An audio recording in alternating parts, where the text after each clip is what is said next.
Hi guys, welcome back to our channel. So today's video guys, anyway today is, what day is it? December 15, 2024. So meron akong good news, at the same time bad news as well guys. Kasi meron akong sasabihin sa inyo, matatapos na yung kontrata natin. Actually, early termination.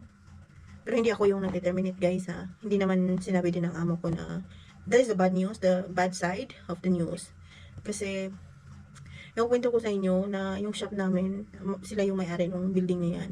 Meron kasing nag-offer sa building na yan na office. So yung building na yan talaga for commercial, for offices talaga kasi bangko, tapos sa taas mga office siya. So merong nag-rent sa shop na yan. Sana maayos yung book natin. Sana kung hindi kayo na lang mag-adjust ha. So, may mag-offer na nag-rent. Pero yung amo ko hindi kasi siya taga dito. Meron silang bahay dito. Pero, taga Suwar talaga sila. Yung ano nila, family talaga nila, Suwar sila. So, ngayon, dadalhin nila yung shop papuntang Suwar. And, you know guys, Suwar is a province. Kahit anong gagawin ko, hindi ako pwedeng tumira sa province. Kasi I know the fact na iba ako may gusto umalis. While kung dito ka kasi sa Muscat, anytime, 24/7 yung taxi, kung saan mo gusto, you can really go out and safe. Okay, so yun yung rason. Sa ibang lugar, I never know. I know for sure na ang hirap ng transport doon, kasi nga province. Iba dito, kasi kahit nasa daan ka guys, meron talaga mga nagtataxi dyan, meron talaga mga sasakyan dyan. Whereas in the province is different. So yun yung mga points na hindi talaga ako pwede doon, at kung gusto ko man, yun yung mga points na pwede kong i-consider. Pero hindi matanggap ng sistema ko yun. Ayaw ko talaga ng ganun. So ever since guys, nandito lang talaga yung contract ko sa Muscat. Nasa city lang talaga ako. So may mga pagkakataon na pumunta ko ng province just to travel. So walang problema yun kasi babalik naman talaga ng Muscat. Ngayon ang hindi ko matanggap, love. Oh my god, ayan siya, galibot-libot na siya guys.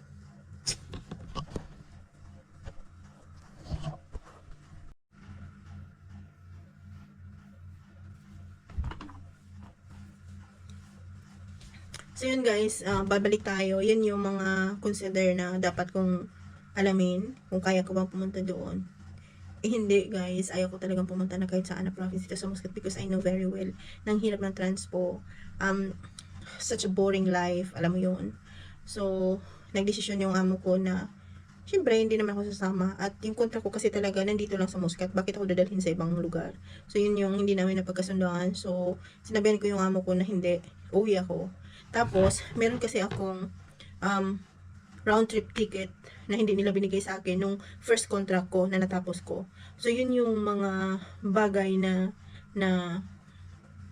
um, nasa ano pa kami, nasa system pa kami ng pag-uusap, hindi pa talaga siya closure. So, kailangan ko munang malaman kung hanggang kailan dito siya mag-close.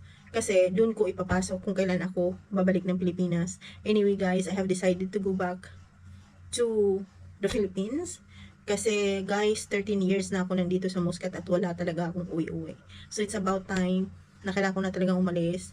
Kailangan ko talagang umuwi. Kasi, guys, I couldn't take risk na kasi ang solusyon nun guys, either sasama ako or maghanap ako ng ibang amo. So, alam naman natin na mga OFW kayo na kung contract, by contract ka, so, it means, you have to work 2 years bago ka maka-uwi. Or at least 1 year. Pero yung 1 year na yun, sa'yo yung ticket, sa'yo lahat. Pero pwede ka mag-leave ng 1 month. So, hindi ko pwedeng i-risk yun. Kasi, it means, kung maghanap ako ngayon ng work by January, I have to wait another 2 years to get a free ticket way, or 1 year, but I have to pay in my own. So, yun yung mga bagay na pinag-isipan ko na sobrang sakit na ng ulo ko 2 days back na nalaman ko yung ganito yung sitwasyon. At isa sa pinakamasakit na ulo guys, kasi alam niyo naman, siguro hindi niyo alam, so ngayon sasabihin ko na sa inyo, isa sa mga bagay na hindi ko talaga kaya yung hindi ko masupport yung nanay ko because alam naman natin, or hindi nyo man talaga alam pala na nanay ko kailangan ng insulin. So, I was supporting my mother for like 4 years now for the insulin, and I know very well na hindi ako stable. Alright, wala akong enough money. Though I have money, alam ko madali lang yun maubos. I have 100,000. Alam ko guys, kung gagastusin mo hindi ka magtipid, siguro isang buwan lang yan tapos yan. But I have to make sure na matipid ko yun at makapag-stay ako sa Pilipinas ng at least ilang buwan to start another plan in life. Gusto ko lang talaga magpahinga muna yung isip ko at makapag-isip kung babalik ba ako ng Muscat. Anyway, sinabi ko na pala sa amo ko, sinabi ko na sa kanya na you have to give me a round trip ticket, pero nag-reply siya doon na okay, that ticket would be your last payment.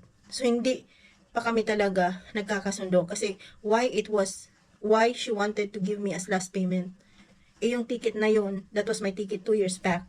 So yun yung mga plan guys na hindi pa namin napagkasunduan, and hopefully we can really agree each other and meet each other halfway para masolusyonan tong problema na to. Kasi kung bibigyan niya ako ng halfway ticket at magkaroon pa ako ng konting sweldo sa kanya, maybe it would be very good for me.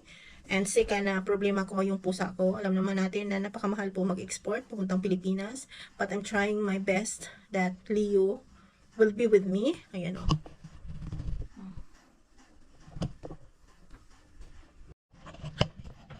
So yun guys, I need Leo to be with me. I have to bring him at home no matter what. Hindi ko alam, maybe I can work extra 1 month kung hindi nila ako bibigyan ng sweldo. I think I have to take rest na magtrabaho ulit ng 1 buwan just to bring Leo with me back home. So yun yung mga naisip ko ngayon habang nagbi-brainstorming ko.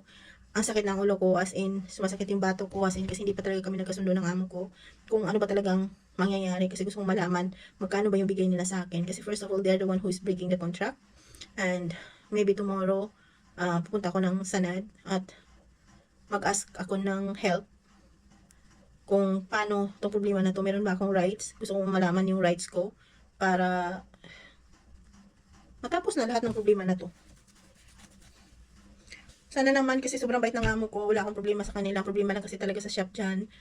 Wala silang manpower to talk like Arabic guys, kasi pag may business ka talaga here, you need manpower who is Arabic to talk with the people online. So ito, kasi may mga trabaho sila, hindi nila natutukan. So gusto nilang dadalhin yung branch na to sa ibang lugar kung saan meron silang tailoring shop. So hindi ako piling pumunta doon guys. I already talked to them na no, I don't want. Kasi alam ko hindi ko kaya at ayaw ko mag-soul. Yun. So now guys, my real headache and challenge is this one. This boy. You know that I love him so much. You know that. So ito lang yung maging challenge ko, at sana guys, tulungan nyo ako or sino man nakakapanood nito. Alam ko hindi lang ako nakaranas ng ganito, no? Yung sobrang stress mo na kasi hindi mo alam kung anong gagawin. Tapos may Leo ka pa. And I pray a lot na sa isip ko na sana gabayan ako ni God. At magkakasundo kami ng amo ko at magkaroon pa rin akong chance na makahanap ng work dito. Yun lang naman eh. Kasi they're the one who break the contract. They should pay me whatever the remaining months. But I don't wanna see it like that. They just gusto ko lang talaga mag-ano kami sa gitna guys. I don't want to ask more. Mag-meet lang kami sa gitna. Ibigyan nila yung round-trip ticket ko, magkano yung benefits ko kung mayroon man. Yun lang. Tsaka bigyan nila akong chance na makabalik at makapag-start ulit ng bagong buhay, makahanap ng work. Yun lang naman guys. So, babalitaan ko kayo sa mga susunod na araw kung ano ba talaga mangyayari sa akin this coming days. But I'm really sure, deep inside, the good news is, that was all the bad news I'm telling you, but the good news is I'm going to see my family for like 13 years na hindi kami nakita ng nanay ko. So, yeah. I would be very happy and glad to see my place again. At doon muna tayo mag-video, doon muna tayo maghanap ng memory guys. So, yun lang naman guys. Thank you for watching, at sana kayo, December ngayon, birthday ngayon. Birthday ko pala this month, pero ganito yung mga naramdaman ko. Yung sadness. Sad ako kasi alis ako sa bansang mahal ko. Sad ako kasi I don't have enough that money. I'm not stable yet. But I'm happy. Kasi uwi na ako ng Pilipinas. And naiyak ako. Kada namang pagdadaanan natin sa buhay, alam ko lahat ng to dadaan lang. So alam ko, naniniwala ako na lahat ng to pagsubok lang, dadaan lang to. May mga rason ng bawat nangyayari sa atin. Kaya kung kayo ganito din yung naramdaman mo, hindi mo alam kung masaya ka ba o hindi, laban lang. Okay lang yan. Okay lang maging sad. Tapos bangon ka ulit. Tapos laban ulit. Ganun na ang buhay guys. So ngayon sinishare ko lang sa inyo. I'm a bit really emotional kasi nga those news are bad and good sides. So sana tulungan ako ng Diyos mag-decide ng mabuti para sa. So yun guys, sana iyak na tuloy ako dito. Tingnan mo, hindi mo ba isasama yan kung ganyan yung pusa mo? Na kahit saan mo pumunta, siya lang yung kasama mo, diba? Ito yung very challenge sa akin because I need like 50,000 to bring him home. So yun. But I'll try my best. So yun lang guys, at sana magkakaroon pa tayo ng video these days about Muscat, about Oman. I think for now matatapos na talaga yung Muscat journey natin. But I'm hoping the best kung ano talaga yung para sa atin. So yun guys, thank you for watching and I hope to see you soon. Bye!